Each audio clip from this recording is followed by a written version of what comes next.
What is happening in China? That is a huge question. I know. I mean, I think the interesting thing about China is there's so much stuff going on. And so I like to tell people that China is basically a new country every 5 years.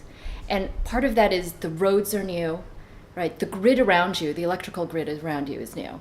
And the culture is new, what people are wearing, what people are eating, the restaurants that people can go to, the advertisements, the style is new. The air is constantly changing, of course, for good or worse. Yeah. So I think that the pace of what's happening in China is one thing that defines China, and then the scale is the second thing that defines China's. And we're building new cities, not new buildings. We're building new cities, every week, right? And so the scale of what's happening in China on just sort of how many roads, how many subways, how many apartment complexes, right? Industrial parks, not just a factory. It's just phenomenal. But you have to keep in mind that China is still a teenager.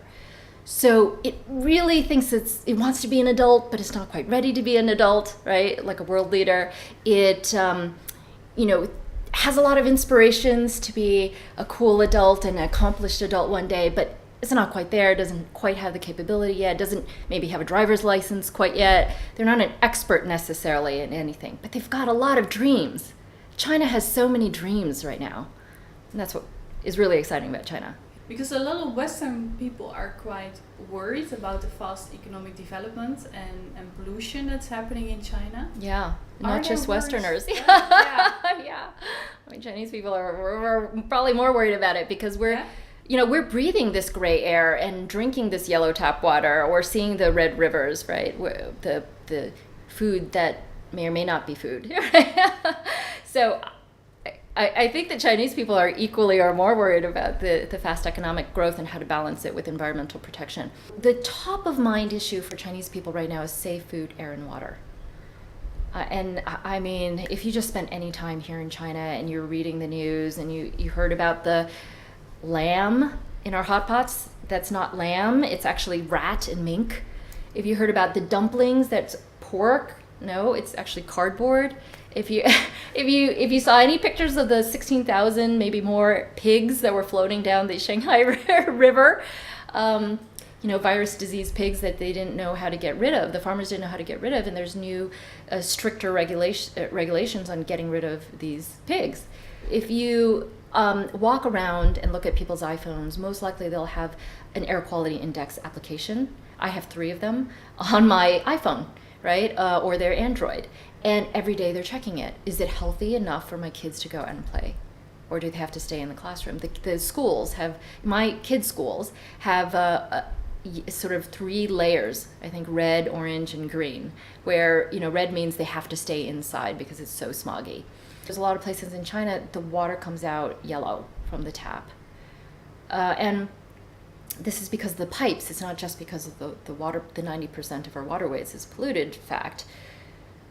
Sometimes you'll see our rivers are actually red from pollution. Or Qingdao, the beach, just last week, I think it was all covered in soupy algae. It was really disgusting. How do you get all those problems in China? Is that kind of, because it's not part of the ancient culture, right? That's respect, harmony, balance. Uh-huh. So how did you end up with all these problems? How did we have these environmental problems? Well, we went through industrialization and now we're going through urbanization. So just like every other country in Europe and America went through the age of industrialization, yeah. I mean, in America it was a 200-year process. We're going through it in 20 years. Yeah. Everybody expects China to be green, but what they don't realize is they're asking for is for us to go green in a much shorter time period. China has 475 million or so middle-class members, according to China Dream by Helen Wang. And by 2025, we're going to have 800 million middle class. Okay, so what you want to do is you want to capture the middle class as it's becoming the middle class, or the newly minted middle class, before their habits have really changed, before they have this entrenched idea of what a middle class sense of prosperity should look like, or the rich should look like. What does rich mean? So what we're doing is we're trying to make change happen as change is happening. Because I was walking through the shopping malls here and I thought, I just had this sense of shopping, Yeah, you know? consumption, conspicuous. Yes, but how long do you think those models have been around? Not that long, That's right? true. So somebody created that change, the advertising agencies and the developers. Yeah. So if you can affect the advertising agencies and developers to give them new models, they'll follow that. The government has done a brilliant job saying we have to be sustainable, we can't follow a conspicuous consumption path, we have to go on solar and wind or nuclear or hydro, we have to have green cities, low carbon cities. I mean, they have all these labels. But fundamentally, how do people live that life? How do you actually see heroes and villains live out that life or not live out that life is not something that they've shown us how to do. And they're really grasping at straws because, you know, the Chinese are better at when they see something, then they can tweak it. I call it tweakivation, right? They can localize it for Chinese living and Chinese culture. But if they haven't seen it yet, it's very difficult for them to imagine it. You know, there's all this stuff that doesn't really touch people's hearts, like 节能减排, which is saving energy, reducing pollution. And they understand what it means, but how does that actually translate to their own daily life? Yeah. You know, what does that mean for their lifestyle, and how does it touch their kids? The China dream should be a green dream. But you don't want to necessarily say, okay, we want a green dream because the China dream should be a green dream because we need PM 2.5 below 50. You know, we need below 350. Pollution, right? Particles that are 2.5 or smaller. But you can't speak that way and expect to change people's behaviors. These last 3 years largely have been about what is the China dream, what does it look like? And we use a lot of visuals, a lot of language, reshaping language, eradicating the language of sustainability, in fact, and turning into the language of prosperity. So what's the China dream now? The China dream as a sentiment is about working together to create a better future for us and our children, a better quality of life. And a better quality of life is really about, how does one flourish in your personal life? How does one thrive in your personal life, right? So that isn't necessarily about rich. It's not about conspicuous consumption. It's a lot also about wellness. And the difference between that and the American dream, one is it doesn't paint sort of a me picture, showing how people actually live in a city that's densely compact in 1 square kilometer community where you have most of your necessities and work live all in one area. Build vertically so you can fit 10,000 people in 1 square kilometer or more in some cases. Build on top of subways and other public transport, right? So subways are only suitable for cities of 1 million or more, but BRT or light rail or bike share, those are suitable for everybody. So they call this transit-oriented design, but gosh, who wants to use that term? You just call it convenient living, right? Show people what that looks like. And so that's part of the activation process. And you can think about, well, what are the channels that you can do that through? Yeah. So one is soap operas. When I say soap operas, I loosely am talking about TV dramas. It's not about a green China soap opera, but it's about them taking the high-speed rail. A sexy, handsome guy in a suit with a briefcase, clearly successful, comes out of the high-speed rail. Or better yet, driving his little bike or electric bike. All that stuff is about setting social norms. So you really want to tell a story, the way that advertising agencies, the way that Steven Spielberg or other movie directors, the way that brilliant soap opera, TV drama scriptwriters tell a story, where you're left with your heart pounding. I was sitting with a friend of mine who is a big shot movie, executive in Hollywood, right? And he said, Peggy, people don't want to pay whatever it is they're paying, $10, $15 now to go see a movie and just leave with doom and oh my God, the world is over, I'm going to die and I can't do anything about it. That's not what I'm paying $10 to see. I want to have that glimmer of hope that Tom Cruise is going to save me from the big alien, right?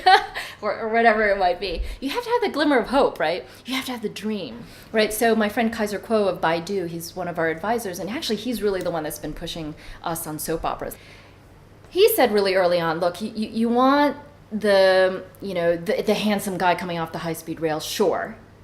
But you also want that, really obese guy with the Guido gold chains smoking, bad haircut, smoking, chain smoking, sitting in the Ferrari or the Porsche or whatever, outrageous car, stuck in the Beijing traffic, in the smog, and totally miserable.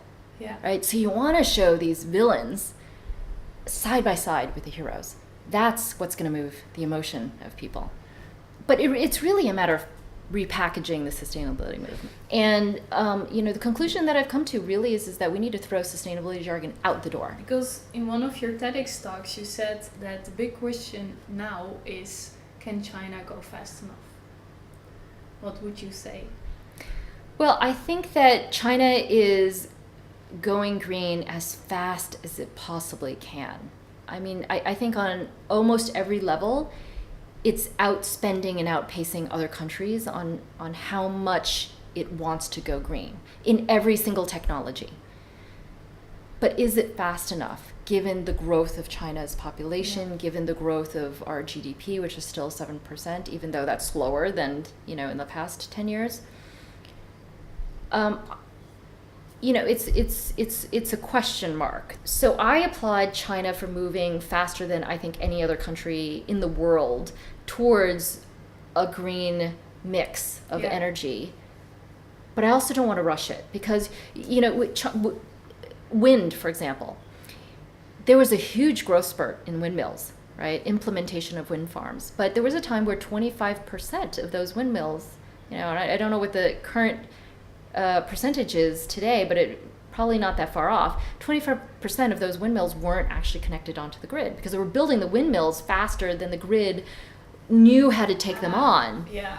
So I'm much more optimistic, but that's also because maybe I'm working in China.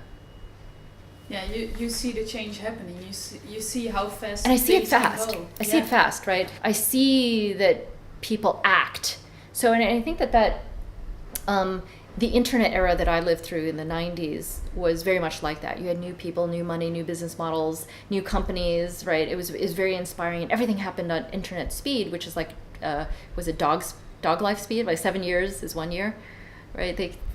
Everything was moving so quickly. Well, here in China, it's everything. You have the new money, you have the new companies, you have the new people, the talent, the business models, etc. But you also have the new buildings, the new roads, the new grid, and the new clothes, and the new food. So, how can you not be optimistic when you see change for the better happening in front of your eyes every day?